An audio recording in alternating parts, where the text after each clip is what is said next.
I knew I was going to get out and start hustling just from just being in prison. When I got the out of state plug, I know he was cartel for sure. And I mean, I know that for a fact. He took me to some stash houses. We went into some rich ass neighborhood in Arizona. It was just full of bricks. That's all it was. I start cutting it open on the table and it's one solid block of clear, dog. And man, when I got that changed the game. These little ass, nothing ass towns that you drive through and the cop is sitting at the gas station waiting to catch you in a speed trap. Almost everybody in that town's on dope. What do you do after getting released from prison after 7 years inside of the deadliest institutions in Texas? Well, if you're Tim Greichheimer, you go to work for the Sinaloa cartel. Tim paroled out of the Texas prison system in 2007, just in time for the crystal meth boom that was sweeping the country. He quickly hooked up with a boss from the Sinaloa organization who began supplying him with dozens of pounds of the highest quality crystal meth every week,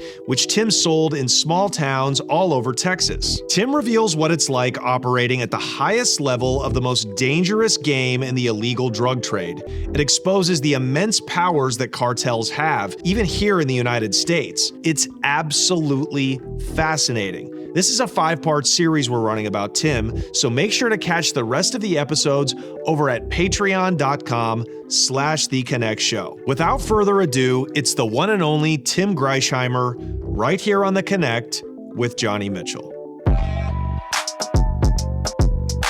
Texas is definitely one of those systems where if you go on a food strike or some like that, you might win right at that time. Best believe they're going to start passing laws to make you pay for that bitch ass shit. That's guaranteed. You might win right then and there, but best believe they're coming back even harder. So you had been in prison for 4 or 5 years. You worked on death row. You become a member of the 5'9" Deuce Bloods. Yeah, the 5'9" bounty hunters. Yeah. You'd seen people murdered, multiple people stabbed up in front of you. You know, just the worst of the belly of the beast. At what point did you know that you were going to get out and start hustling? Like really become like a big time drug dealing? I knew I was going to get out and start hustling just from just being in prison. But I mean, I didn't even like plan on even getting out because like they had gave me when I was on 8 building, they gave me a serve-all. So like a serve-all in Texas is like you're serving all your sentence, but they still review your case like every 6 months, but they don't bring you in to talk to you, right? Which is a joke anyways, right? Like it's not like I guess other states where you actually like talk to a parole board. You go and see a parole caseworker, she talks to you for 5 minutes, if even that, has a package that she sends off to the parole board and they vote, and that's how it all happens. Like it's a joke. You don't even meet the people who voted against you like in other states. You don't get a chance to talk for yourself like that or anything. So, I mean, I was doing a serve-all. So I was just more so like not even thinking about the streets. I was just more so just like politicking, prison, just doing prison time. Like I had told you in the last podcast, the warden moved me to the dorms. Me and my homeboy Bri moved us to the dorms. We had went from 8 building all the way to 4 building together. And then we went to the dorms the same day. We both got put on death row together, except he worked the day card and I worked the night card. So, you know, we went to the same pod on the dorms together. And me and him basically just hung out together because we had formed a relationship. We didn't even talk on 8 building. He barely talked anyways. Me and him didn't talk. We were on 8 building together. We went to 7 building together. We went to 4 building together. And then we go to the dorms together. And we didn't talk until the day we got moved to the dorms. Because I was sitting in that multi-purpose room, like the indoor rec thing I was telling you about with the TVs. And when you got moved to the dorms, they made you wear a bracelet. So if you lived out on the dorms, everybody knew you lived out on the dorms. And I was sitting in there and the lady put the bracelet on my wrist and then they had to bring him from work. And then he came with all his stuff and then they put the bracelet on him and he sat down next to me. So I'm on this bench facing the door. He sits right here and we kind of look at each other and he is like, I guess I should know he knew my name, but we never talked. So he was like, damn, Tim, me and you done come all the way from the dungeon together, baby. Now we going to the dorms. And I knew his name. So I'm like, hell yeah, fool. And we just formed a bond right then and there. And we hung out every day and spread together. And I was just doing prison time. Like, that's it. I wasn't thinking about the streets. I wasn't thinking if I was going to come home and work or sell drugs. I mean, I know I was making connections in there to, like, when I came home, to link up with people in the city so I can make things happen for myself. I was more like on some like mafia shit, some organized shit. Like, I want to try to maybe do something, maybe some criminal shit, but I wasn't planning it. I'm always a planner. Now, when I got released, when I went to the walls to go home, and then I got picked up at the walls because I had to go do that program, that Safe P program. When I got there, I was around nothing but dudes who were on probation, and they came from the county to that program. And here I am coming from prison to that program. So I'm meeting all these guys from the street that are all meth addicts or crackheads or whatever. So that's in that program. That's when I kind of started thinking about hustling on the streets and making some money. I was finding out things and stuff like that, just talking to people and learning their conversations. And then once I hit the streets, it was like I hit that halfway house. It was like a switch flipped. And I was just like, I'm gonna make some, I think it's just more so I'm gonna make some money how I have to make money. So you got paroled after 7? Yeah. You come home, people don't understand the kind of war you've been in. Was that a trip? Like, was it like coming back from Vietnam and trying to work at an insurance company? People just don't know what you've been through. Yeah. What's weird is, when I left Safe P, my mom and them had sent me some clothes, and they weren't living in Texas at the time. And I was putting on my clothes, and I guess I looked excited or something. Like, you don't know how you look. So the guard was watching me put on my clothes, and he was like, how long you been locked up, boy? I was like, 7 years. And he's like, how old are you? And I was like, 24. He's like, you've been locked up since you were 17? I was like, yeah, yes, sir. He's like, where are you going back to? And I was like, Bell County. He's like, man, take it slow, man. Take it slow. And I was all like, all right. He's like, I can see it in your face. You look excited but scared at the same time. And I was like, yeah, this is crazy. Like, it's just like you're flipping a page in a book, like a chapter in a book. It's like 1 minute you're living this life, and then the next minute you're not, and you're living a whole different life. So on the ride home in the van, I just looked out the window and was just like looking at everything. And I got home, got to the halfway house, they let me call my people and stuff like that. And then I got to get like a 4-hour pass to go get like some clothes and like hygiene or whatever and stuff. My mom and them sent me some money. But the thing was like my mom was saving money for me because I was giving her them stamps before she had left the state. So I had some money put up for myself already when I came home. So I didn't come home like flat broke. I had a little bit of money saved up off that stamp game. So walking around the mall and seeing shit, yeah, it was definitely a shell shock for sure. I definitely had to like compose myself when I would go to the store, because like in prison the first time, you weren't allowed to be up on somebody's back. So like if I was in a store and somebody would like be too close, I would turn around and be like, hey, get up off my back, dog. Or like if I held the door open for you and you didn't say thank you, I'd follow you to your car. And I'd be like, say, fool, you think I'm a pussy or some shit? And they'd be like, what? I'd be like, I just held the door for you. You ain't say thank you. You think I'm your bitch or some shit? You think I'm a hoe? Man, you're a tripping dog. And I'm still like that to this day. I just don't say nothing. I just keep my mouth shut. But little things like that. But back then I would speak on it because I didn't care about going back to jail. So, I had people that would tell me like, bro, you need to chill out. Nobody out here is even paying attention. They're so caught up in their world that they don't mean anything by what they do. But I mean, you eat how you eat in jail, like in TDC, when you go to chow, you have a certain amount of, so when you get your tray to sitting down, you have 3 minutes to eat. And they don't do it everywhere anymore, but what they used to do is a guard would walk around with one of the little blue mugs that they have in there, and he'd knock on the table, and that means get up. So I eat extremely fast. So even now to this day, like I'm not like over my food like some animal, like that. Like I eat, but I don't really taste my food. I just eat it and get it down. I'm still like that to this day. Like I just smash my shit. I'll wait for my shit to half-ass get cold. Like if I was to cook dinner for you, I'd wash everything before I ate. And I'd make sure my food cooled down and I just start smashing that shit. Whoop, whoop, whoop, whoop, whoop. And I don't play around when it comes to eating. So I'm still like that to this day. And yeah, it was definitely hard coming home and like knowing nobody is paying attention, I guess, if I can explain that, and you still have an attitude of like, show me respect, talk to me with respect. Well, was it wild? So you blew up in the meth game very quickly. Yeah. Like you were still on parole, I think, when you were touching pounds.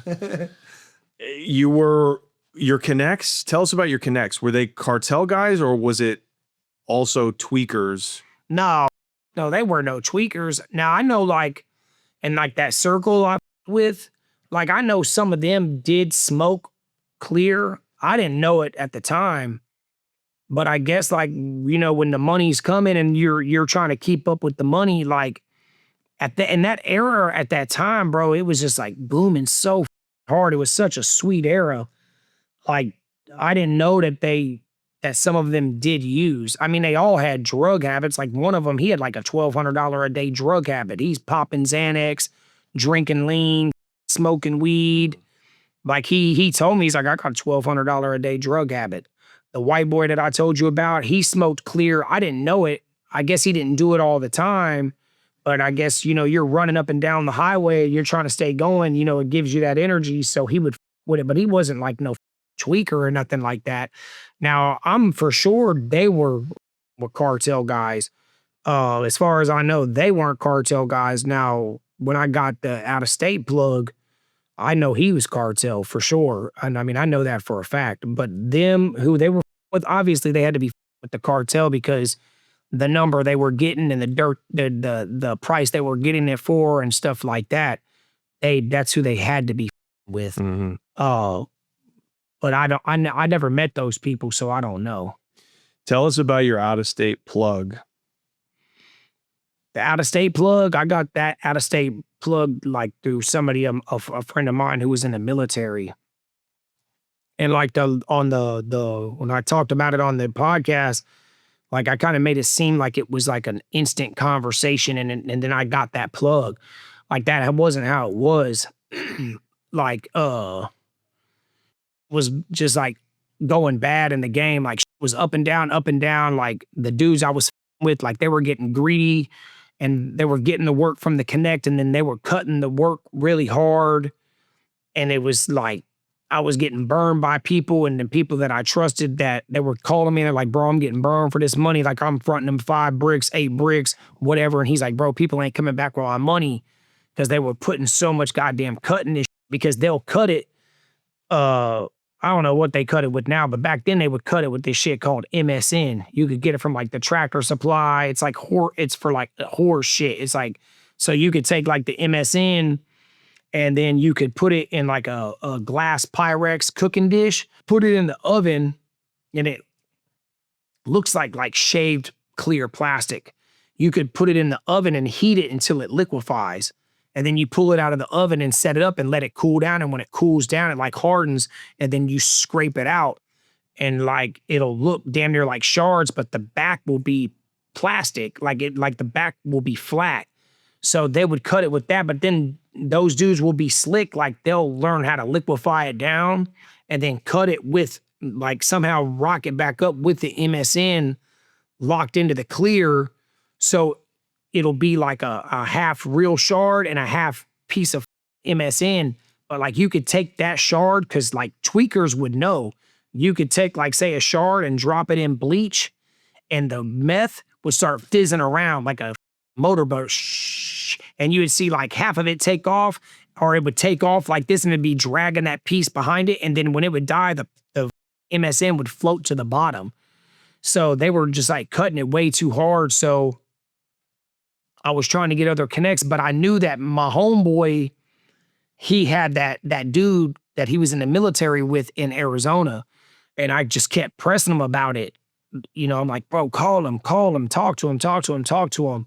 So he had called him and then like made a couple like suggestions. Like he was trying to do it like, hey, I know a guy and I can do this. And he's like, bro, don't do that. Don't do that. And then finally, that dude, just by chance, his cousin stayed in Temple with us. And she would always be at the bar with us. So me and her started around. And then we were all sitting in the apartment together. And I just kind of in passing was like, man, he's trying to get your cousin to put me on with y'all's people. And she said, let me talk to him. And then that took a little while longer, like maybe a month or so. And finally, she was like, call him. She gave him mine. She's like, gave me his number. She said, call him. He's ready for you to call him. And then when I called him, then they flew me out there. And, you know, he told me who he was and stuff like that. And then I had to give him like my ID and my social security card and stuff like that. And I was just like, what's this for? To see if I'm a Fed or some shit? And he was all like, nah. He's like, because if you burn me, I'm just going to kill your family. Like, he's just straight up with it. He's like, if you burn me, I'm just going to fuck your family off. And what's crazy is because, like, when he picked me up, I had on, like, a gold rope chain. Not big, nothing crazy. Like, maybe, like, the size of this or a little bit bigger gold rope chain. And I had, like, a gold braided bracelet. I had a gold pinky ring on. And then I had, like, this white gold watch with some diamonds on it. And I didn't think it was anything fancy. And I had a bottom grill in my mouth. So you couldn't really see it because it wasn't like I talked for you to see it. But I'm dressed like a hood. You know what I'm saying? I'm dressed clean than a bitch. And I remember when I picked him up, he's in a Lacoste polo, some jeans and some loafers. Like he like dressed like a rich white dude or some shit. And man, when I got in his car, when he started talking shit to me. He said, man, if I fly you out here, don't you ever come, and he used the N-word. He's like, don't you ever come dressed like again. This was a Mexican guy? Yeah. He's like, if you're going to be with me, you got to stop. You can't be doing that shit. Don't be posting online looking like that. That's how you get caught. He's like, you either trying to make long money or, how long you trying to be in this game? Longevity or what? And so that's how I got him. And I stayed out there a weekend with him, hung out with him. We went to the strip club, banged some prostitutes. And he showed me some stuff and just let me know what basically the seriousness of what was going on. And then that's how me and him started working. So he actually made you give the address to where your mom stayed, and he made me give up everything. Yeah.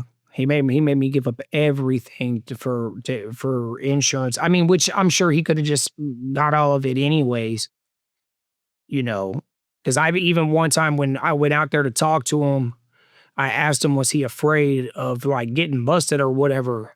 And he told me, so he was born in Mexico, but he had a citizenship here, like his green card or whatever. And he was all like, he's like, bro, I'm never going to jail. He's like, we got everything paid off. As soon as it gets too hot, I'm going straight to Mexico. But he didn't have any tattoos. Like, he didn't drive a flashy car. He drove a truck. Like, he drove like a F-150 or some shit. Like, it was a truck, like a basic, like a nice work truck. Like, he dressed just basic, dog. Like, it wasn't like he didn't have a watch on. Nothing like that. Like, he didn't even look like somebody who did dirt. The way he carried himself, the way he talked, like nothing like that. So he had an actual escape plan? Yeah. Is he out on the streets to this day, or do you know where he is? Is he back in Mexico? No, I don't know. I don't know if he's back in Mexico, but I mean, I know he ain't in jail. And what did he show you? He took me to some stash houses, like we went into some rich ass neighborhood in Arizona, and it was a stash house. It was just full of bricks. That's all it was. All the garage was full of bricks. Like not even like pretty like bricks. Like you're talking about shit that looked like turkeys. Bro, okay, so I even give it to you like this. So like when I was getting work here in Texas, it would already be sharded up. When I went to the first place here in Texas that he sent me to pick up work, when I got the birds, when they were wrapped up, it was like all like lopped, like a lumped up ball, all lopped like that. So I'm pulling them out of the bag. When I get back to the crib, I start cutting it open on the table, and it's one solid block of clear, dog. So I hit this fool up, and I'm like, hey, what the am I supposed to do with this? And he was like, just put it in the bathtub and bust it up with a sledgehammer. Go get a rubber mallet, just bust it. He's like, you can bust it, it'll bust apart. And I was like, for real? He's like, yeah. So we go to the Home Depot, and I get a tarp and get some mallets and shit. Me and my homeboy, we come back, and we get the bathtub all decked out. And because the first one was already cut open, we are just like lightly hitting, and then the rest of them, we just put them in there and just hit them. So when I'd go to serve my licks, they're expecting shards. Bro, I gave one of my licks a block that weighed 8 zones, dog. Though cap, he's like, what the is this? And I was like, shit, motherfucker, that's how it's coming, homeboy. I was like, this is different right here, dog. This is the shit. Like this ain't no shards, because they were bringing it over liquid and rocking it up over here. So they were bringing it over liquid and locking it up over here. A lot of people don't know that shit, bro. And man, when I got that shit changed the game, fool. That's why I got that blue dream right here tattooed on my hand. You could take that clear. That's another way how you can see if clear is cut. You know, like the black lights you can buy and put in your thing. You can hold that clear up to the black light, bro, and you could see if it's been cut. But that clear right there, you could hold it up to the black light and you could see like blue veins running from it. We used to call it blue dream. That's why I got the blue dream tattooed on my hand. Even when they would burn it in the bowl, you would start to see a little bit of blue in it. I don't know what it was from, but you would see, because one of my licks showed me. He's like, look at this shit right here. And good clear, when you roll it in that bolo, when you roll that bowl, that shit locks right back up hard, like immediately. If it's like got cut and trash in it, it takes longer to lock up, and they'll have like a rag, a damp rag, and they'll lightly touch that rag to lock it back up. And then when they hit it, like if they put a shard in it, you'll see them like the bowl that it's got the bowl like this with the stem, they'll roll it and you'll see them like, they'll be blowing smoke out the top of it. So if it's got cut on it, if you like dope that's got cut cooked into it, if you blow and the smoke comes out on your hand like that, there'll be like a film from the clear. But that shit right there, every time, bro, drop it in. Ain't no blow off, homeboy. That's what they call it. Ain't no blow off, bro. Straight up, dude. Like it had, so some meth heads, they like the dope. Some of them like the dope that's got rush. That's the shooters. They like the shit that's got rush, but it don't have no legs. And then you have some dope fiends that like smokers that like the dope that's got legs. So when it hits them, it doesn't like hit them hard. It takes a while to work itself, but it'll keep them up for days or a day or however long. This shit had rush and legs. So my homeboy, as soon as he started hitting it, and he starts hitting this shit, bro, he's hitting it, and he starts going like this. He was my tester. He starts hitting it like this, and all of a sudden you just start seeing his lips turn chalky white, and he's just quiet. So we're standing there and we're looking at him, and we're in the bathroom. So I'm like, what's up, motherfucker? And see, he put it on foil, so he didn't even roll it in the bolo. So the good thing about dope in foil, when you hit it in the foil, you can see the cut extremely quick. So he was rolling in the foil. So like once you heat it up, when you roll it this way, you'll see all the cut. So he rolled it back and forth and was using a straw, was hitting it, and then just sat it down. He blew it out, and you saw his lips start, because he's black. So you saw his lips start to turn chalky white and shit. And he's just sitting there looking at it, and I'm like, hey, I'll just say it because that's how I would talk. I'm like, what's up? This shit straight or what, dog? And he's like, yeah, that's that shit. That's that shit. I'm like, you can talk or what, fool? What's up, bro? Like, what's up? He's like, bro, what the is that? Like, even when he sat down, he was still just looking at the kitchen table, looking. I'm like, Tay, you good or what, dog? Yeah, damn, bam. I'm like, bet. All right, we got a winner. We know what's it. We know what it is now, fool. Like, and that was the shit. That was the best product for real. So you had like a real Walter White connection. You had a pure meth. He wasn't cutting it at all. So how much were you getting bricks from him for? At first, he was giving to me for like he was giving to me for 4,800 or something like that. Then it dropped to like 42. Then it dropped to 4, and it slowly went down to 3,000. And then there was a couple times that he hit me for like 2,000. He gave me some shit for 2,000. I don't know why the price differences happened. I just know sometimes he would give it to me for cheaper. I don't know if they had been holding it for too long or whatever, but I know the cheapest time I had ever got it from him for was like 2,000, but it was usually like always 3,000 a brick. Sometimes he would hit me for like the 25 or whatever, but I think maybe like also maybe he was doing that for me because I noticed, if I'm remembering correctly, it was when I think he would be maybe rewarding me because I would sit middleman licks. So like I never wanted to go like too hard with it. I always just wanted to stay at like the 12 to 15 mark type shit. I never wanted too much. But also he was fronting it to me, so I didn't want to be on the hook for too much. And because you have to understand, now I'm having to get this money to him in Arizona. And that's a whole process of, he had multiple bank accounts set up that I'm going to put money in, all different types of way to get him this money. So it was difficult dealing with the money. How so? Go into that. Sorry to interrupt. He had multiple business accounts. So like I would have to set up LLCs and we would pretend like we were doing business together. Like I would go and deposit money in his business accounts. Like say it was like t-shirts. I made it seem like I was buying something. Like it wasn't online. Nothing we ever did was online, like an online store or some shit. That wasn't even something that was going on back then. So just maybe say I bought t-shirts from him, but it wasn't t-shirts. It was mainly like construction shit that he had set up going on, and I'll even expose this just because it doesn't fucking matter anymore. Like me and we, like how we communicated, we didn't really communicate through the telephone. Like they call it the dark web now, but we called it onion websites. So we communicated on the onion websites. That's how we communicated in like the Onion website on like chat, like through a secret chat or whatever, and that's how we talked. We didn't even like talk on the phone. Like that's just how we communicated. So everything was done through the whole Onion deal.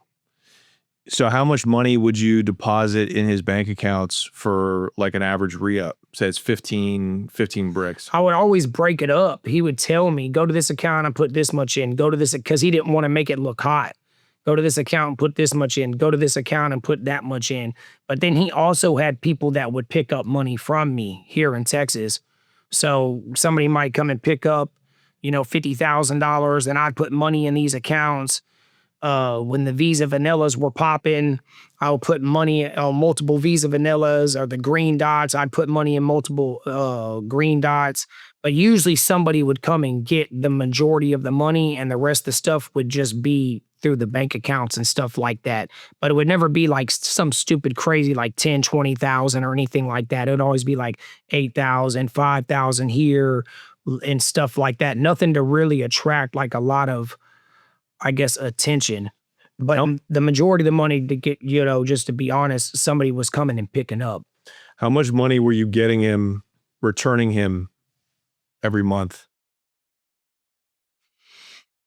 I mean, well, you got to think, I was making like almost 200 a week. like 12, like 8, 12 days, something like that. Like between like 180, 220, sometimes 250. And I mean, let's just say he's giving to me for 3,000. I mean, that's a lot of money, dog. That's got to be a couple million a month. Mm. And but he mainly had somebody come because what 3,000 times, we'll just keep it small. 3,000 times 10 is what? That's 30,000, Mm. I think. And then you do 30,000 every week. That's like 120,000. But you have to understand I was doing middleman deals too, though. So I might middleman through you, say you want 20 bricks. I might do a middleman deal through you, but you got to give up your information and we do the middleman deal. And then I would collect that money and then I make the introduction. But at the same time, I would still have to come and collect money from you for him. And then somebody would come and pick the money up for me, or I would take it to somewhere and it would drop it off to somebody. So you would find guys that wanted to buy in bulk like you. I knew several dealers that got out like me, and they just knew that through the streets. They knew that I had that I had it. Like it was people talk. So you know, we might be out at the bar. We're always hanging out. I'm always out every night. Every night I'm out. I'm in the strip club. I'm at some local bar. Bums $2 Tuesdays and bums chilling. Maybe having a couple of drinks, rolling on some ecstasy. Me and the local doughboys chopping it up, blah, blah, blah. I'm like, man, shit. If you want it, I can get it, fool.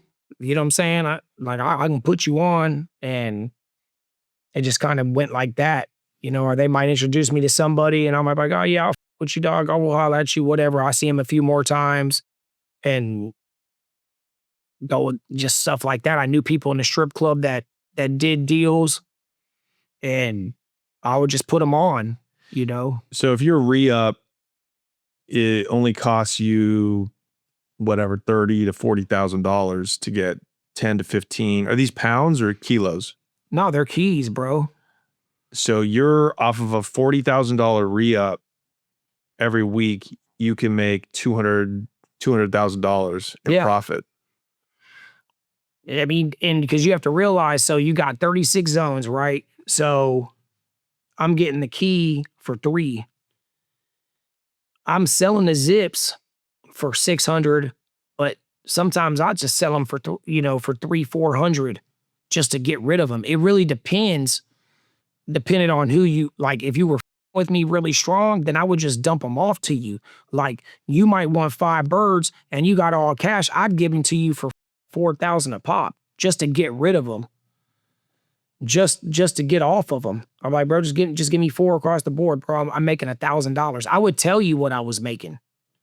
That's how I was with my people. I would tell you what I was making. I'm like, hey, bro, I mean, I'll give them to you. He gave me a load for like 2,000.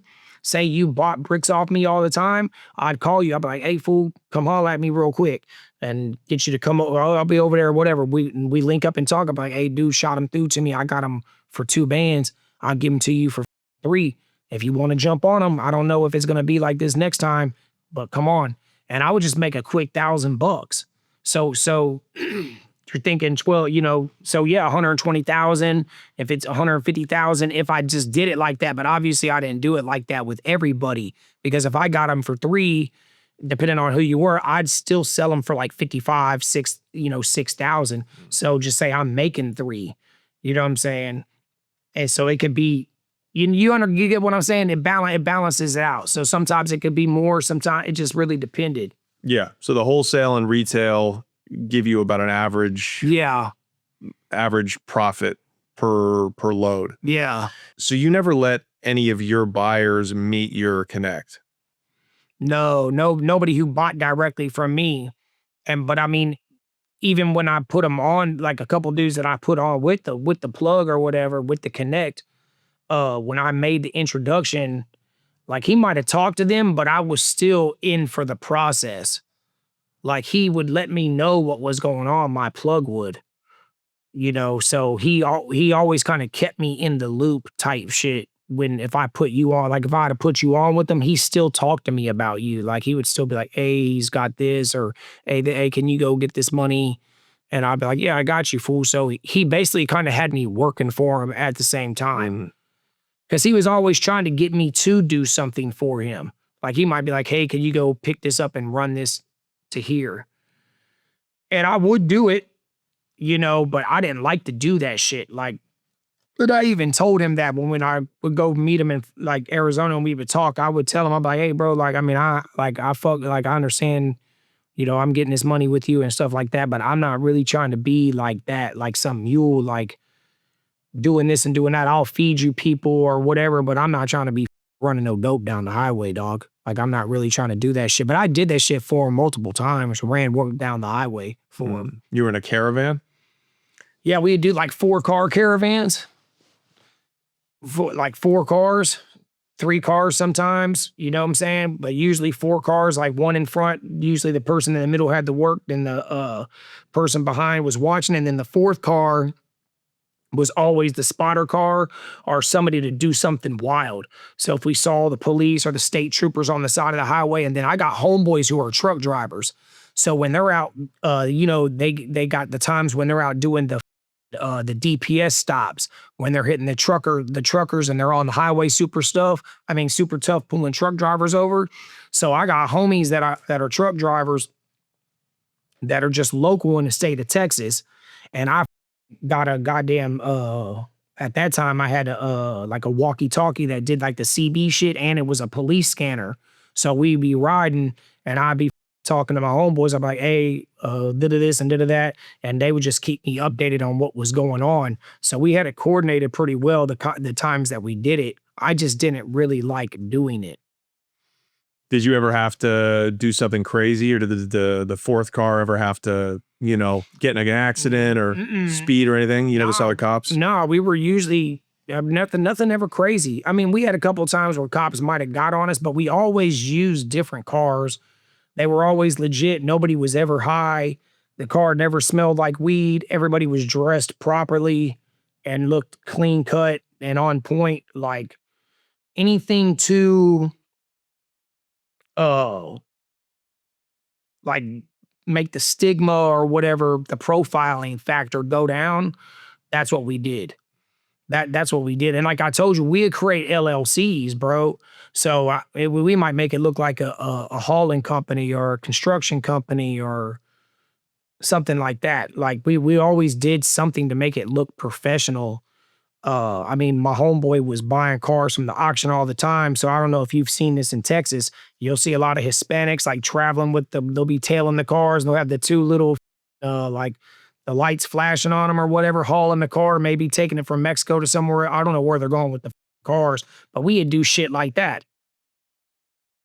We'd get out like that, bro. I mean, I had a homeboy, he don't do it anymore, who was a hot shot, and he ran a hot shot company. We put the car up on his hot shot and pump that hoe somewhere else in the state. And the meth that you sold, not just transported, where were most of your dealers getting the work off to? And like in what little towns in Texas were the fastest? So I mean, just say like you're in Temple, and Temple's not a big town. I mean, I think it's like got like 180,000 people in and out or some shit. It's still not big, but Temple pumps hard. But then you got the little towns outside of Temple, like Belton. Belton's a smaller town. Belton pumps hard. You got Moody, Academy, Moffett, the little towns between Temple, Troy, going to Waco, the little towns all in between there. These little country ass towns that going out to Cameron pumps. There's a town at what's it called? Rogers. These towns, these little ass, nothing ass towns that you drive through and the cop is sitting at the gas station waiting to catch you in a speed trap type shit. Almost everybody in that town's on dope. almost all of them. And I'm not even talking about regular people. I'm talking about the law enforcement too. Everybody was at that time was affected by it. And those little towns, you're talking about, bro, I had a lick. I even kept when I was up like getting weight, I even kept this person on my team, an older individual, never been busted, never, I don't even know if that person's ever had a speeding ticket. Has older friends in the community in these small towns. I would give this person a bird broke down and nothing but 8 balls. I would personally weigh it up for this person because they didn't want to weigh it. And like I told you, back then you could sell it point for point. You could sell it $10 a point. This was selling people balls for $3.30, $3.25. A whole bird broke down. And this person, this is how they would pay me because they were old school.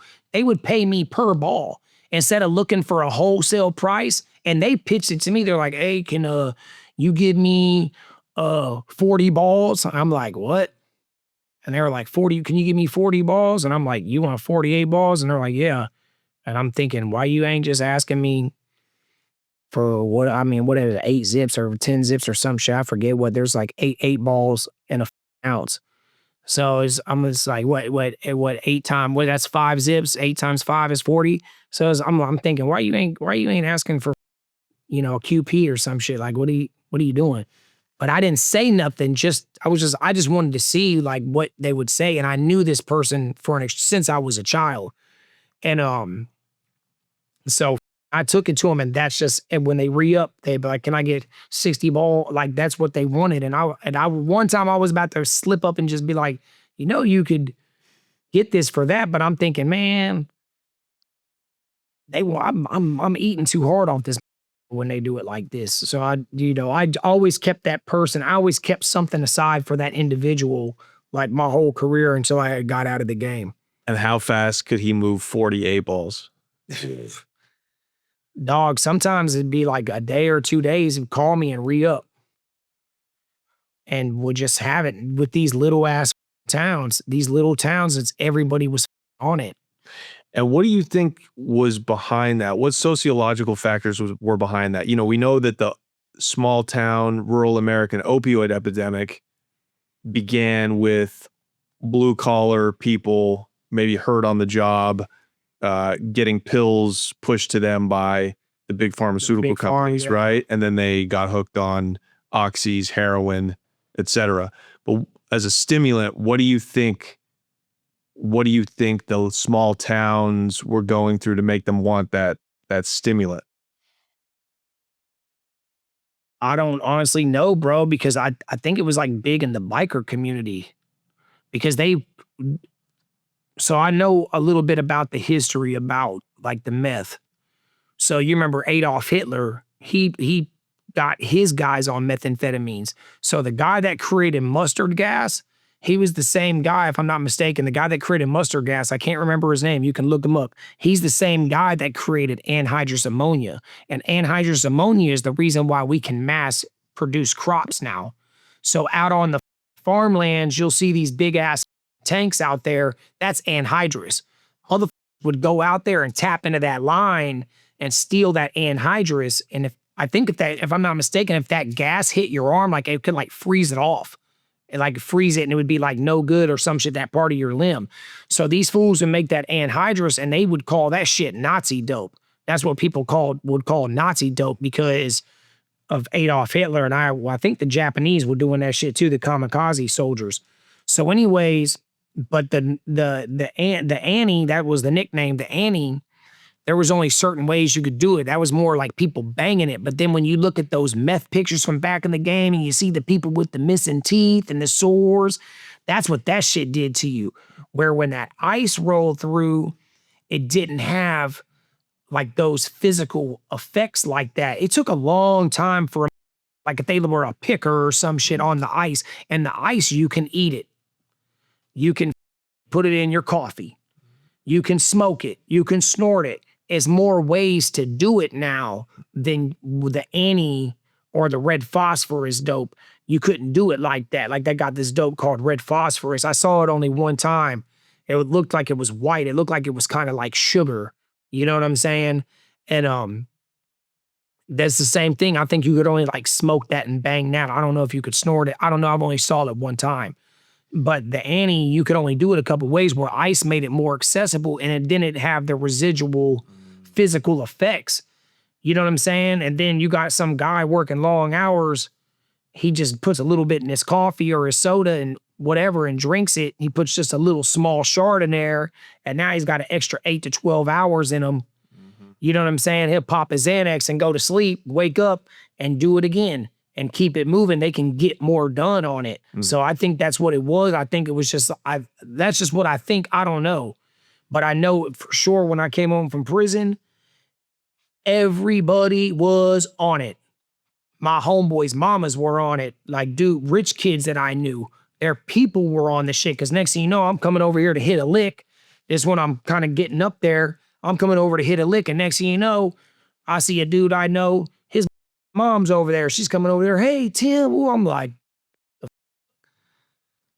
you're on this shit. My ex-girlfriend, her mom's on the shit. I go to see her because she got pregnant by some dude. She just comes in. I didn't even know she knew I dealt. Tim, you got any ice? And I looked at her. I'm like, this is a rich-ass woman out in Morgan's Point, Texas. This little-ass town called Morgan's Point. It's was filled with clear smokers. All these rich-ass white folks that you wouldn't even think. I knew a dude out there that would go to Houston. He raced greyhounds. This would flip real estate and race greyhounds at the Greyhound track in Houston, if it's still there. This dude did that shit, dealt that shit to all his construction homies, and you couldn't really tell. They just were able to hide it. So I think that's what it was. And it's also kind of like a party drug. Like, them bitches get on it and they get horny and they be having crazy ass sex on it. This is what I've been told. I don't know. I didn't ever with it. So I couldn't tell you what it was like. I know I asked some of my licks that I was cool with. I would ask them, I'm like, what would you think about it? And they would be like, don't try it. I'm like, no, I'm not saying I'll try, but what would you think? They were like, it would make you antisocial. So like me, even though I'm antisocial, like I just don't talk to anybody, but I will talk to anybody. Like I can just talk to people easy. I remember my lick, she was telling me, she was like, somebody like you, it would make you, like some people that get on it, it opens them up and it makes them all lively and happy. And I think it kind of does the same thing that like MDMA does. I think it does that dopamine or what, it opens it up so it'll make people, you'll see people come alive on it, where they might be more antisocial or depressed type of people. Where somebody like me who's high energy, she said it would make me like a shelled off person where I wouldn't want to talk to anybody. Which go ahead. It's like cocaine. Yeah, because I've done coke before, and coke makes me move. Like whenever the couple times I did coke, I didn't really want people talking to me. I'm like, man, you ruining my high, fool. Shut the up. You know how people like do coke and they're just like, I'm like, man, shut your bitch ass up, fool. I'm over here zoned out right now, fool.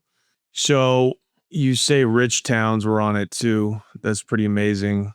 You were telling me about a real estate agent that you know that I think still actively does this. All they do is search for stash houses. Can you talk about that? I mean, I don't know him anymore. I mean, I don't talk to him anymore. I mean, I'm sure he's still out there. I'm not for sure. I ain't ever heard about him getting, caught or whatever, but that's what he did. Yeah, he got houses in nice areas and they were just like stash houses. It was front houses. Nobody lived in them. That was his job, I guess. That's what he did. Well, I just find the corruption fascinating of white collar people, I mean, that's the that got it going on, man. Yeah. They're the ones that got they're the ones that got the connects. They got the card to steal. They got the card to do what they want to do. So, they can make it happen like that. How was your connect getting it across the border? Do you have any idea? I didn't ever ask him. He didn't ever tell me. Oh, the only thing I actually honestly just like personally asked him was like did he have an exit plan? Did he feel like he was ever going to go to jail? He just started laughing at me. He said, I ain't ever going to jail. I'll find out before anything even comes my way. and I'll just go to Mexico. And he just told me he couldn't get out. He said, when you reach the level that I reach, you can't get out. So it is what it is. So you say you went into a garage of a stash house of his. How many pounds or how many kilos of meth were in there?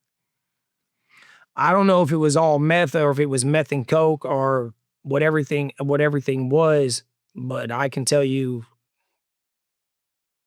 I mean, that wasn't the only room that we went in. It was in a living room. It was in other rooms. There was, I mean, I guess that shit had to be tons, dog. Now you're talking about just straight up, like wrapped up. Some of it was wrapped perfect, like squares. Some of it was big blocks. And then the other shit, a lot of it was like wrapped up, like I told you, like it looked like a turkey, like oblong shape, just like a basketball, lumped up basketball. That was dope, all dope. So you had people all over the country. He had many Tim Greisheimers in different states. Yeah, for sure. Hell yeah. I mean, yeah, I wasn't shit. I mean, I made some bread, dog, so I guess I was something. I touched some real money. I had some real money. I off a lot of money and I lived a cool life for a little while, you know. Um, but there's definitely, you know, people like me and doing it bigger than I did it, and they're never gonna see a day in jail. I got homies on the streets now that are out of the game, chilling and low key, and they've never been caught. And they did it right. They stacked their money and got out the way, and they just sit back and talk about shit and laugh about shit and get out the way.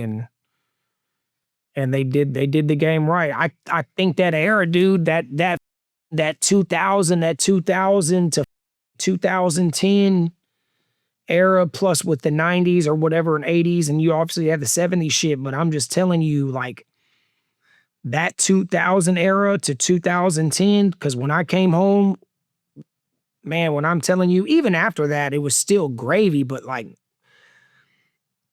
that '07 to 2010 era, in that part, and where I stayed at in Texas, was eating, dog. Like, you remember that the popcorn weed I was telling you about, like the shit that we called the baby dro? I didn't get to tell you, get to too much of that shit. So my homeboy, the plug I met that gave me those bricks that followed me, and I told you he was following the truck, they had got this blueberry drops from the smoke shop. I don't know if you put it on tobacco or what you put it on, but they took it and they put some drops in a spray bottle and water and shook it up. And they were spraying the bud and shaking it up and making it smell like blueberries. And when you smoked it, it tasted like blueberries, but not like super strong.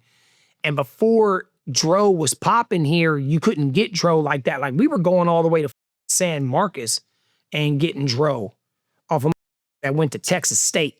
And we were paying like $6.50 a zip, $4.50 a zip for like lemon kush, cat piss, this brand called cat piss, strawberry blonde, grape ape. I think that's what it was, great ape or grape ape, purple haze, AK-47.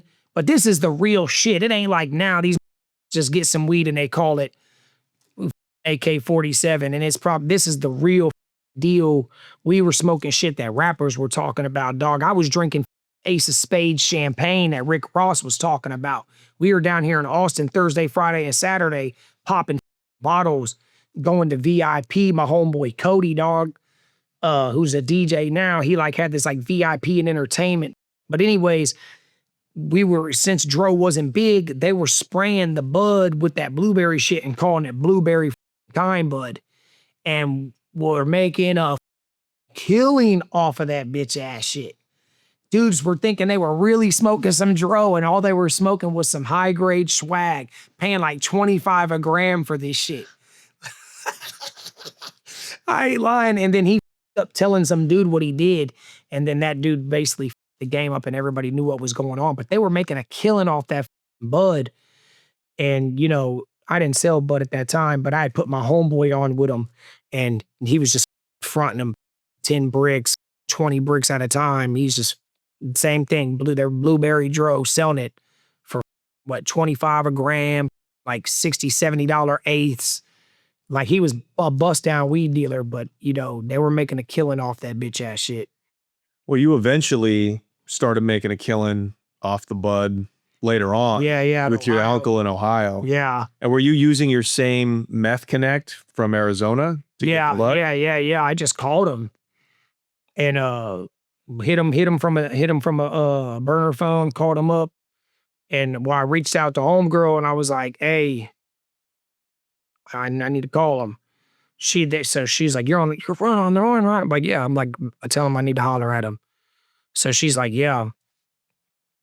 And because when I got up there, I didn't have a laptop. And then like I could have got one. I could have got one. I had money, but at the same time, like they weren't always in the chat room. Like there are certain ways we communicated that I just don't. I'm not going to talk about. But so I wasn't like I can just jump on and find them. Like they were always switching things up, bro. It wasn't like consistent. Like it was always a switch up. And I think why he did that is because he was on in America. Like I'll hear guys' stories where they're like dealing with somebody in Mexico and they're like always communicating the same way.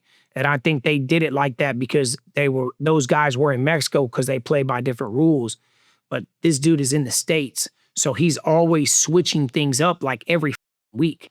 Like he's always switching things up. He might shoot somebody to my spot and knock on the door and they burn off like a knock and drop, you know what I'm saying? And then all of a sudden it's a cell phone and a, FedEx package or some shit. And there's a number in there and then I call him and he's like, hey fool, blah, blah, blah. And I'm like, bet. And then I just get rid of the phone and then I know the new way to get on the Onion website and talk to him.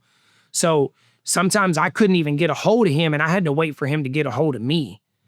So I might be out of work and I got this money and I'm sitting here, but I can't get a hold of him. And I might hit homegirl and be like, hey, can you hit him up and have him holler at me? And she's like, I can't get a hold of him right now. She's just like, he'll get a hold of you.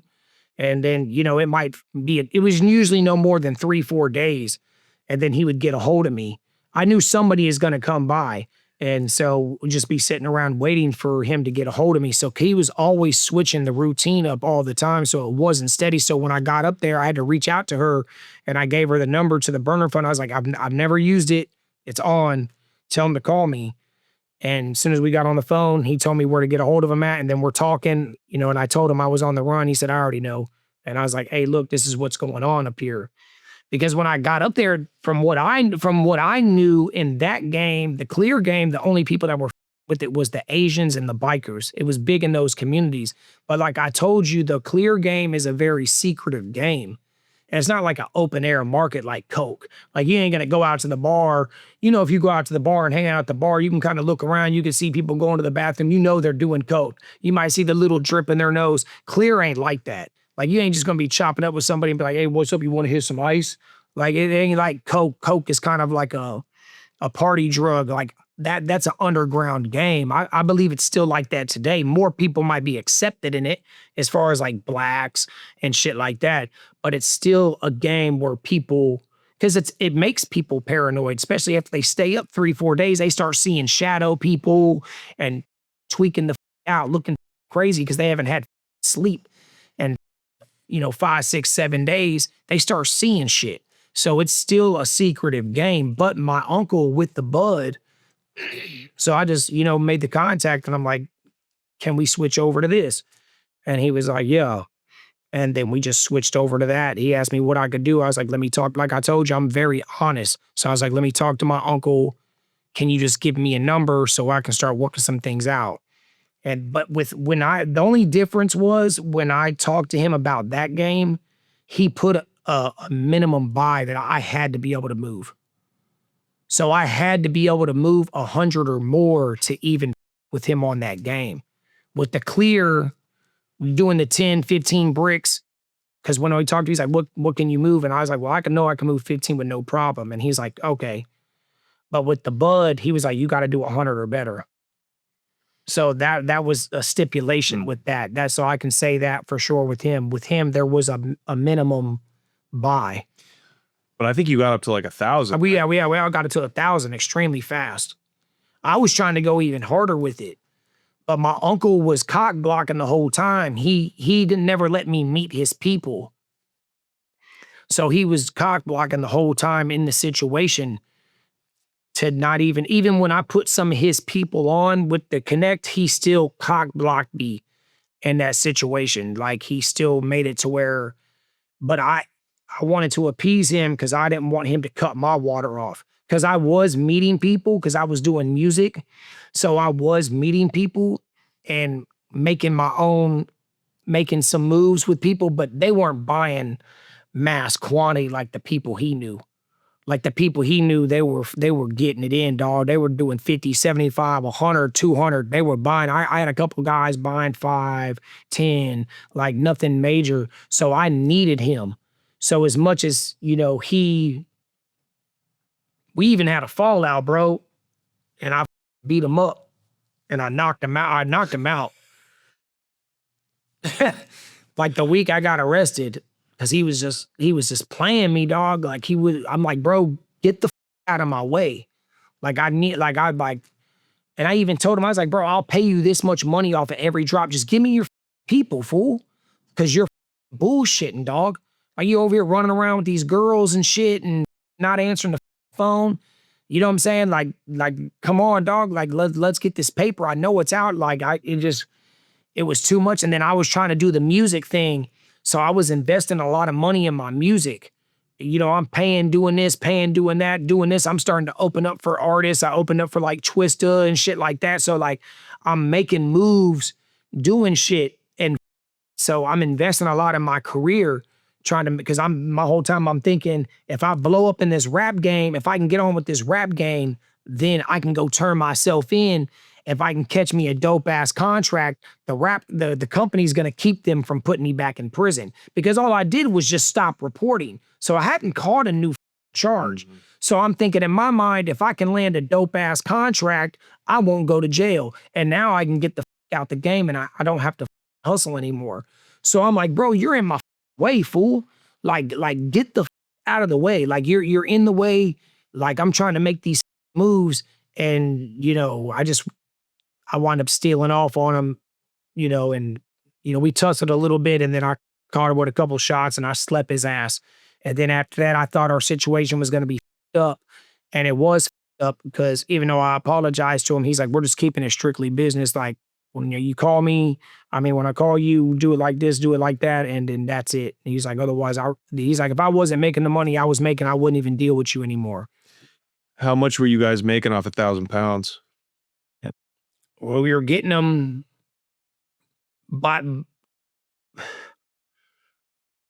when we reached 1,000, because we were rotating so quick, like, because we could just, like, the houses, like, where we could go get them, like, all I do is send a message and we could just go and pick it up.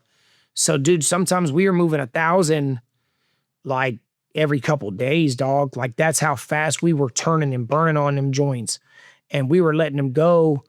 So he was giving it to me for 1,000, and then I had told my uncle I would give them to him for 25, and then he was trying to move them for 35, and I was like, nah, just move them for 3. And then he was doing 32. So then eventually I gave them to him for 2,000, and I told him to let him go for like 28. And I was like, I'm making 1,000, you're making 800. That is a good money. Like that's good money. So you're thinking, if he, like, I'm making 1,000 off 1,000, that's $100,000. That's $100,000 every couple days. I'm not lying to you, dog. Every couple days. And your connect he would send them to you and have them. No, they already got that shit there. Like the people that he with, they run the Midwest, or did at that time. I don't know. They're all up there. So everything was already there. Whatever I wanted to touch was there. And this was in Columbus? This is in Columbus, yeah. And these were Mexicans at these stash houses? Yeah, and Mexicans at the stash houses. Yep. And dude, we getting them doing it in Springfield, Dayton. Like, it wasn't just Columbus that was getting bud from us. Like, My uncle knows a lot of people, bro. Like he grew up in the game. Like his nickname is White Chocolate. Like this fool is was would he knows a lot of Is he kind of like you? Does he kind of have that wigger culture in him? yeah. Yeah, and he's like, you're hyped. They call him White Chocolate. That's what they call him. Wow. And he grew up with some people who were like pretty. I won't say who they are because then it'll kind of maybe like put something close to him. I know he's not in the game no more, but he's never been busted, and I know he got out the way and stuff like that. So I ain't trying to push too much anything towards him if there's certain type of people that watch this show. But he grew up with some people that are pretty well known, like in the industry, because he even put me on Music Connects. Like he introduced me to some people that were like even helping me with my career to get on. Bone Thugs and Harmony.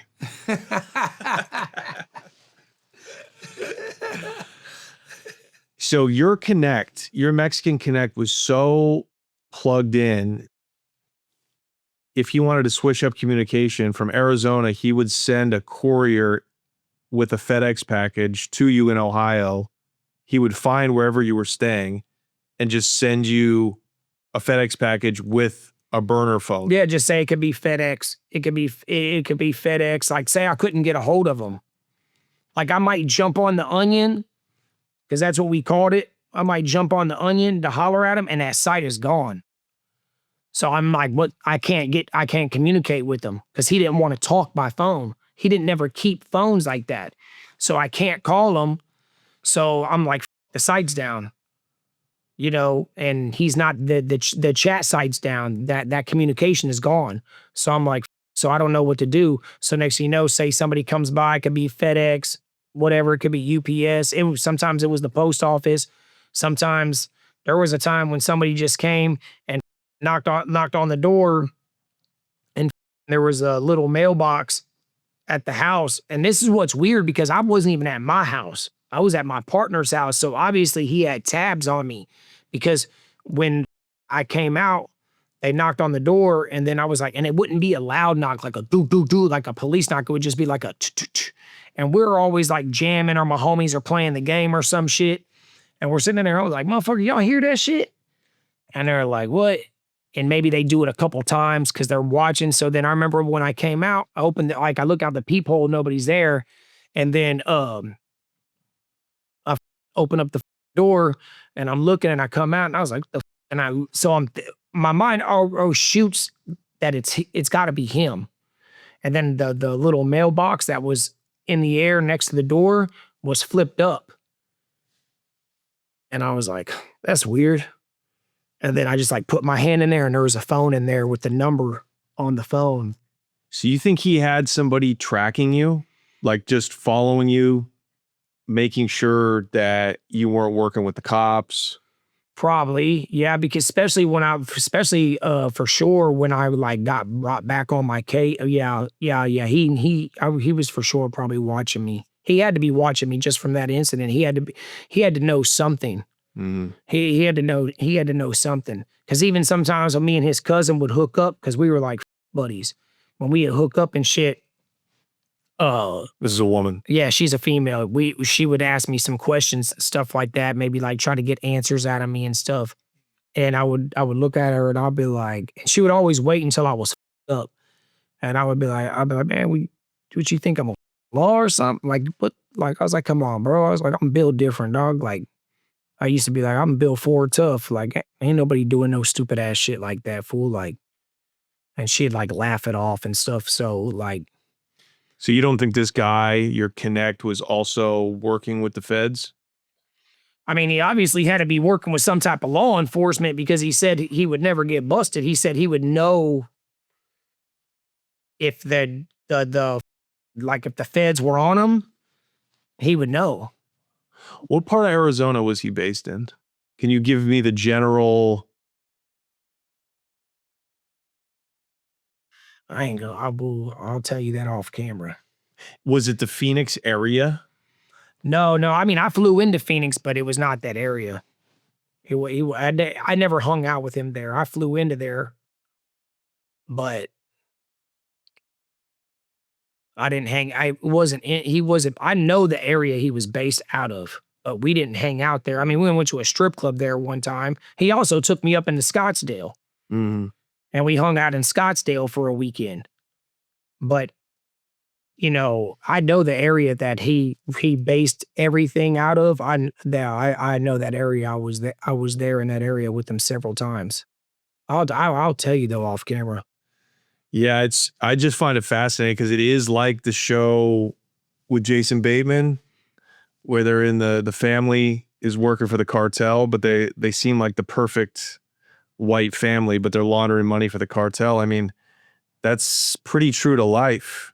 There's a lot of corrupt people that might not necessarily be touching the drugs, but are playing playing golf at country clubs and, running so-called legitimate accounting firms, law firms. I can tell you that everybody that I've with him and that we party with at the strip club, the white dudes and Mexicans that were around him, every single one of them were college graduates.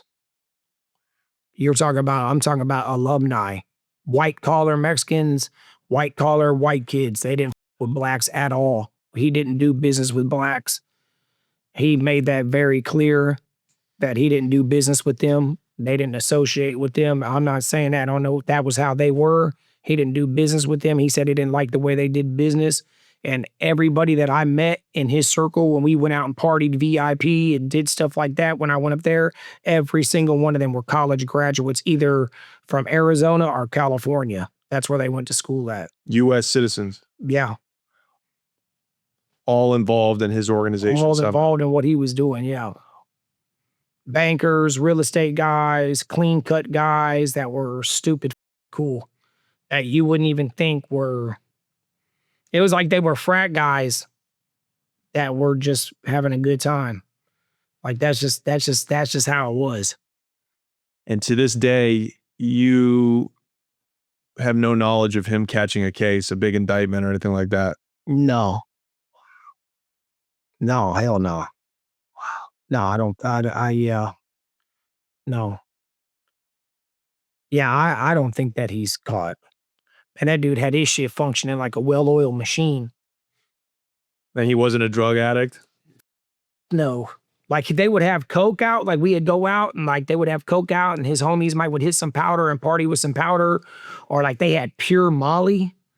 They had pure Molly, dog. And I remember I took some Molly with them before because like when I came home from prison, the XOs back in like the 07 era, 06, that era, they were good. Like one bean would make you roll and then they got trash. I almost died on them. And then I remember, and it scared me and I stopped taking them.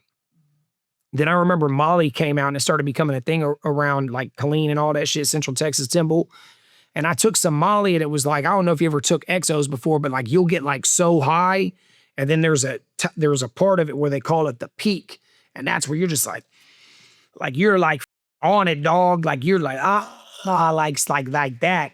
Like that Molly just like gave you the itch. Like you were like, am I going anywhere? Like I ain't lifted off yet. Like I'm ready for the lift off and it never happened.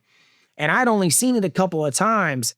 And I want to say it was like the Molly that I had got was like a dark orange, dark green color. And it was already in like capsules. You can buy like them capsules already and just like put the shit in there. But when I went out there, these fools had Molly that was like a beige color and it looked rocked up. And he broke it up. And I was like, what is that shit? And he's like, it's Molly, fool. You want to with it? And I was like, man, I don't know. However I tried, that shit was trash. And then I told him like about the XO story where I almost died. And he's like, bro, this is the real shit. So they had a dude. This is what they told me. The dude was a chemical engineer / botanist or some shit. He was active in college and he was making the Molly. And he was serving it to the frat, all the frat. He had the whole like frat shit on lock. So like they crushed it. They're like, we promise you ain't gonna like, it's good. You're gonna, they were like, but this shit you're gonna go hard. And they were like, it's addicting. So I snorted some. I remember that shit started hitting me. I had to go to the restroom and take a dump. And then, man, I came out. When that shit hit my ass, I felt like my soul was all the way out here, dog. I was just like, dude, I chewed up a piece of gum so much that when I went to the bathroom and I tried to spit it out, and my facial hair was lower. Like I used to just take clippers, like the raw clipper, and just like, so I just had like stubble. And I spit out the gum, and it was so grainy and up, like it like got stuck to my face, and it hit my face, and I tried to pull it off, and it smeared across my face. I'm in the mirror like this, like a dope fiend in the mirror, trying to get gum off my face. Dog, yeah, that shit was insane, that Molly. But I never saw that dude do any coke. He never smoked no weed. He never took no Molly.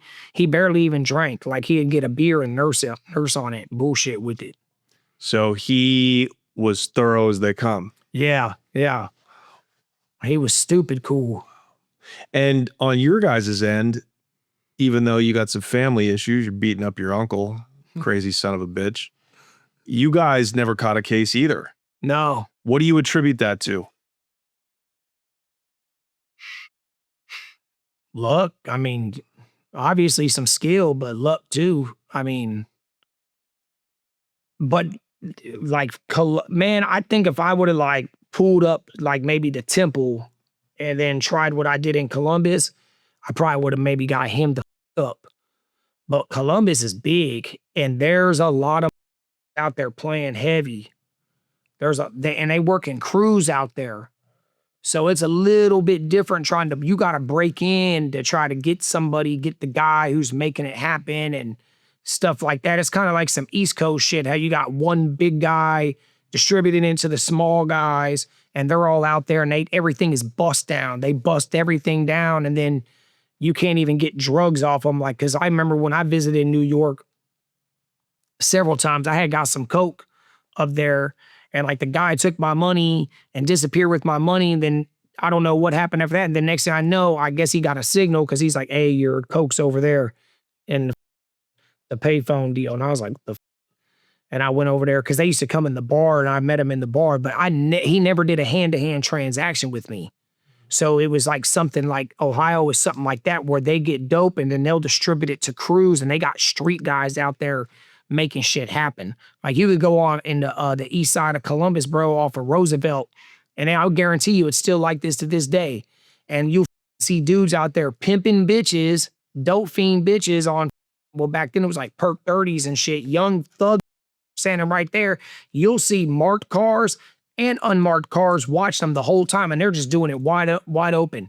Open air, hand-to-hand transactions and shit like that, and the cops are just letting it operate, letting it go down until somebody shoots somebody or something like that, and then they'll try to get up to the guy who's pumping. So it's different. It's a different way to do things out there. It's not easy to catch the guy who's holding the weight, like per se in Texas, where they don't operate like that here. So Columbus is almost like Baltimore in that sense. Yeah, exactly. It's the, that whole Midwest thing. They do it totally different out there. So your uncle was given 20, 30, 40, 50 pounds to a guy that was running a crew, and it's not like an undercover can go buy weight off that crew. Yeah, they're strictly there to stretch every dollar out of every gram.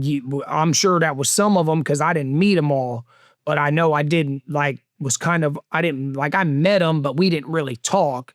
But like one of the guys who I met several times, because we would link up at the bar or whatever and talk, that guy was a rich ass white dude. And he just knew a bunch of rich ass that got high, I guess, because he damn sure wasn't a street guy, but that fool was buying 100 at a time. 100 pounds of weed. Yeah, he was buying 100 at a time, every time. And we saw him sometimes twice a week. But he would let me meet him because that was his childhood friend. So he already knew there was no way I could maybe on the side, hey, fool, come with me. I'm the one that really got it. I wouldn't have did him like that anyways, but he was worried about something like that happening. But that's why I got to meet that guy, because that was his childhood friend and he trusted him. But he wasn't no street guy. But I'm sure he was dealing with street guys that did that, because my uncle was from the streets. So he knew all types of. Yeah, to be getting off 1,000 pounds of weed every couple of days, you got to be dealing with, everybody from crews of black guys taking it out of town, busting it down. I mean, he knew Two everybody. rich guys. Yeah, we would go to downtown Columbus to the short north and shit and go to the clubs. This new that played for Ohio State. You know what I'm saying? I'm meeting Ohio State football players.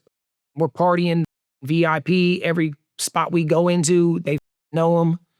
Like, I'm going to frat parties, dope ass frat parties in the short north on the Buckeye campus, hanging out. Like, anybody who could get you in somewhere, he knew them. Your uncle. My uncle did, yeah. Anybody. And then when I would go out without him, they would see me and nobody called me Tim. They called me Frank. So they'd be like, Frank, come here, bro. Frank, what's up? Because of him. So I would get into all these spots or, get treated really well because of him when I would go out. And I was always out because I was doing the music thing. So I was always trying to be out to push the music thing type shit. So that's why I was always out. That's why I was actually like flashy up there, because I was like presenting myself as a music guy and I was trying to make the music shit happen. So 1,000 pounds of weed at $1,000 a pound, that's $100,000 every 2 days. Are you guys just dropping the money back to the stash houses, or are you sending it? Yeah, at that time, because he knew I was on the run. So he's like, I don't want you doing anything, and it wasn't always a couple days. Like, sometimes we might have just moved 1,000 in like 4 or 5 days or whatever the case may be. But we usually it was usually turning twice a week. Like, usually it was turning twice a week. And I just ran the money to the spot, or like, you remember I was telling you about the bar, like places where the chicks would come out and dance and stuff like that. He had me taking money there to those spots.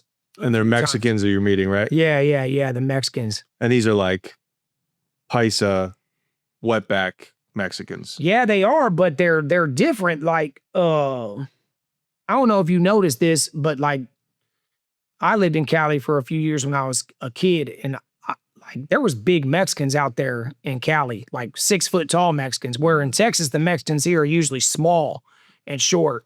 So like, I was getting let in the back door of these spots of Mexicans that spoke English, but they were like big like you, but like big, like bouncer type in suits and shit.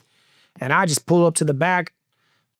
They already knew I was coming. I'd knock on the back door and they had let me in, and I'd go in the back door, fucking hand them the money. We'd say maybe a couple words to each other, not too much of a conversation. And then the one guy that I got pretty cool with at one of the spots, like, what's up? You want something to eat? And I'm like, yeah, it. And go. And he just, tell him in Spanish, I guess, to take care of me. And I ate and drank for free while I was there. I just took care of the person who was serving me, and then I would just leave. Go right back out the back door. Did it blow your mind? Did you ever just take a minute to think, when you just made $100,000 in a day, 2 days, and just a couple of years ago, you were eating tacos with a guy on death row? Did you think about that? Yeah, I thought about that a lot when I was in Temple. When I was on the run in Ohio, I don't think I really thought too much about nothing except try to get as much money as I can. But at the same time, I was blowing money because I knew that it was short-lived. And then there was times I wanted to reach out to my lawyer and call him and be like, hey man, can I come and turn myself in? It was a lot of mixed emotions. And then I was also having a lot of health problems. I was getting sick all the time. I was in and out of the hospital because my gallbladder had filled up with gallstones. So it stopped working. So it was actually like rotting inside my body. But because of the opioid epidemic up there and everybody was on the opioids, one of my licks was a college student at Ohio State. And, he was getting like 10 bricks off me a week, sometimes 15, but usually he stayed in the 10 area. But he could get like codeine pills. So I was taking these codeine pills and they were helping me eat because I couldn't eat. I don't know if you remember last time when I told you I couldn't eat for like weeks. Like, I could take 1 or 2 bites and I'd start getting extremely nauseous. Even when I would try to brush my teeth in the morning, I hated brushing my teeth because I would always throw up like some like yellow film. It was like just like stomach acid. And so when he was hooking me up with the codeine pills, it was because even the weed wasn't helping me eat, but the codeine pills for some reason were helping me be able to eat. So when I would go to the hospital to try to get seen and they would draw my blood, they would see the pills in my system. So they were thinking I was just some drug addict trying to get pills. But I'm telling them I don't want no pills. I'm throwing up all the time. I take these pills because they're helping me eat and I can't eat. So I was dealing with my health. I'm thinking I got cancer because even right before I got busted, the week I got busted, I was supposed to go to the Ohio State Cancer Research Center because they thought I had stomach cancer. But for months of me going to clinics and ERs and shit to try to get seen, they're just thinking I'm some dope fiend. Even though I don't look like a dope fiend, I'm dressed nice, but I'm testing positive for these pills and I'm in stomach pain all the time. So like sometimes I would take like Vicodin 10s, like Narcos, to try to kill the pain. So they're thinking I'm a drug addict. So a part of me is like, man, I'm probably gonna die. Like I'm looking up the survival rate of stomach cancer. Like, dude, I can't even poop. Like it was so up. And I'm even taking like laxatives because I know like codeine and like hydrocodone, like they'll make your stool. So I'm taking stool softeners, and there was be times I'm sitting on the toilet, bro, trying to push out poop, and I'm like doing these like flexing things to try to get poop out, and dude, there's like blood coming out into the toilet, and I'm seeing this blood, and then all of a sudden it feels like I'm shitting out a huge ass rock of poop, and then it's just some one little old turd, and I'm like, what the? So my mind was even there where I was thinking that I was dying. So I'm like, I'm dying. This is where I was at. I was like, I'm dying. I'm gonna spend this money. I'm gonna go buy this jewelry, or I went on a spree where I was nothing but high-end prostitutes because I was cool with the strip club and they're bringing women from all over from Vegas or whatever. And obviously they're willing to sell for sex. I'm spending money buying chicks, even if the chick won't sell, ain't trying to, I'll be like, bro, I'll give you 10,000. You're going to tell me you're going to deny 10,000? So a part of me, it's like I'm torn between two people. Like a part of me is trying to save money and I want to go turn myself in and get the out the way and get out of this game. And then another part of me is like, I'm sick all the time. I'm throwing up. I can't eat. I'm probably dying. I'm going to die in jail. I'm going to live how the I want to live. So those emotions, like I couldn't conquer those emotions. So I couldn't never stay focused. Even though I did save a nice bit of money, I was also blowing through money like it was going out of style. Like literally blowing through money, just buying useless shit all the time. I had so many goddamn pairs of shoes. It was crazy. Goddamn Journeys, the store in the mall, Journeys. Dude, I bought so many Vans from them that they like gave me basically like a vendor's deal, basically. Like when they got new Vans and they would wholesale me Vans like I was a vendor because I was buying so many shoes from them. PacSun did the same thing. I think, was it PacSun? I was going into PacSun buying jeans and shit all the time. These jeans called bullhead jeans. It was like when they first started introducing like the skinny, stretchy jeans. So they were kind of wide up here and they came down to like tighter than boot cut, but they were stretchy. And they had like the Young and the Reckless t-shirts and all that shit, the Diamond and Co t-shirts. Dude, they were hey, we got our winter wear just came in. Ooh, and I would just go in there, bro, and drop a bag with them. I would walk in with an Adidas bag, $200,000, and just be like, what's up, fool? Man, I'm buying all my homies' clothes because I had an entourage with me when we would go and pass out CDs. And when I would go perform, I'd have a gang of with me and I took care of every single one of them. They all had money in their pocket. Because I even had a team on the east side of Young, my boy Icy Mike and them. Bro, I would give them bricks and they would bust down and sell it. And dude, I took care of them. They all had jewelry and they were just straight up robbers, dog. White boys, gangster, some GD cats. Because in the Midwest, this is known. You can look this up from back in like I think the 60s. It's an all white GD set. So like there's a gang of white boys up there that are GDs, and these white boys, and there were some black dudes with them, they're all GDs on the east side. And I was dropping off like 5, 10 bricks a damn, sometimes a little more, and they were busting them down, selling them, doing their thing. And I kept them with me everywhere I went. So if I went and did shows and shit, we all piled up and they all came. They all dressed nice. They all had money in their pocket. If I went shopping, I'd take them with me because I was also trying to present this larger than life image with the music thing. So I would take them out with me. Like I sent one of y'all the YouTube video where the dude was filming me and I was in my Infiniti G37S and we were riding around, because they rode around Columbus with me and we were talking, and I'm in the Infiniti G37S with the cream seats. You know, I mean, that car right there, I think was like 56,000. I got that hoe cash. I dropped cash on that hoe. I mean, that's not a lot of money, but you know, for somebody on the run, you know, to get a car like that, because there's a lot of corruption in Ohio. So, you know, there's a lot of shady shit going on up there where you can actually make a lot of crazy ass moves up there. But yeah, so I was blowing money crazy. Like, How so? What do you mean? With the corruption? Well, because you know the mob, bro. Like the mob is up in Columbus, like tough in Ohio, period.